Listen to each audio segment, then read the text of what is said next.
Hello बच्चों, आज हम पढ़ेंगे वर्ग और वर्गमूल के बारे में।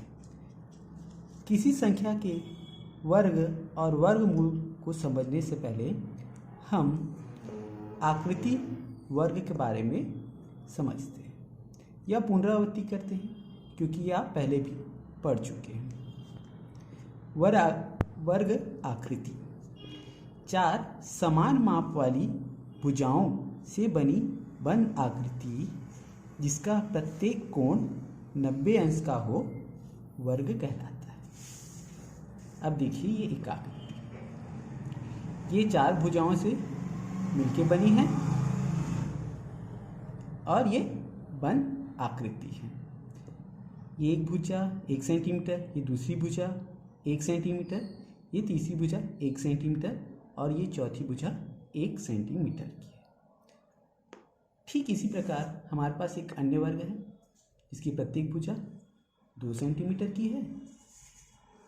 एक अन्य वर्ग है जिसका प्रत्येक भुजा 3 सेंटीमीटर की है।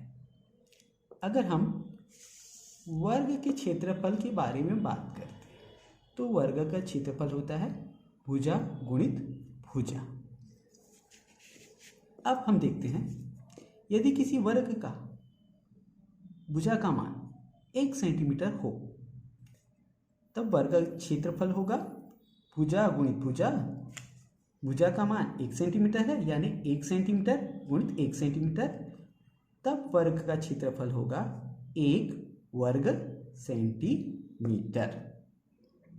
अगर हम इसे संख्यात्मक रूप में लें तो हम ये बोल सकते हैं कि ये जैसे मेरे पास वर्ग है तो इसका क्षेत्रफल बोलते हैं। क्षेत्रफल किसका? वर्ग का क्षेत्रफल। तो उसका सूत्र होगा हमारे पास भुजा गुणित भुजा।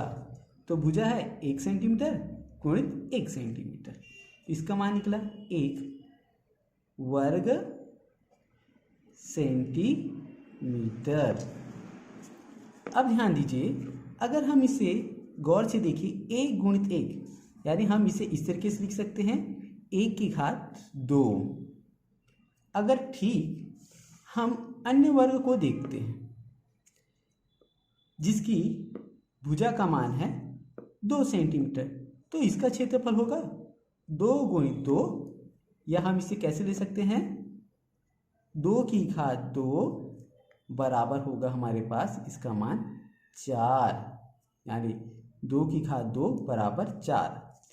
ठीक अगर हम 3 सेंटीमीटर वाली वर्ग की बात करें तो इसका क्षेत्रफल होगा 3 गुणित 3, या ले सकते हैं 3 की घात 2 बराबर इसका होगा मान 9। अब देखिए, इन सब में यानी प्रत्येक भुजा, वर्ग की जो भुजा है उसको सूत्र के अनुसार से, चूंकि सूत्र हमारे पास क्या है भुजा गुणित भुजा, तो हमने इसे इस तरीके से लिख सकते हैं। एक जैसे अगर हम उदाहरण की पहले की बात करते हैं, 1 सेंटीमीटर इस वर्ग का जो एक भुजा का मान है, यानी प्रत्येक भुजा का मान है, तो इसका क्षेत्रफल हम ये लिख सकते हैं भुजा गुणित भुजा 1 गुणित 1 बराबर 1 की घात 2, यानी 1 वर्ग सेंटीमीटर।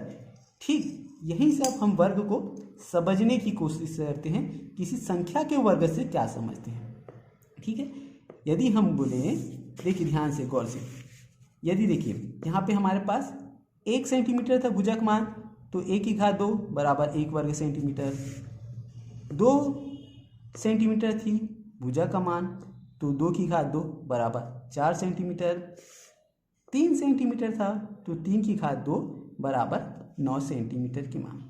अब इन सब से हम बोल सकते हैं, यदि किसी संख्या में कोई भी संख्या लेते हैं, अगर हम उसको क्या ले लें m, कोई भी संख्या, यदि एक हमारे पास संख्या है m, समझ लीजिए, अगर हम उसी में उसी का गुणा करें यानी m गुणित m, तो हमें कोई मान प्राप्त होता है।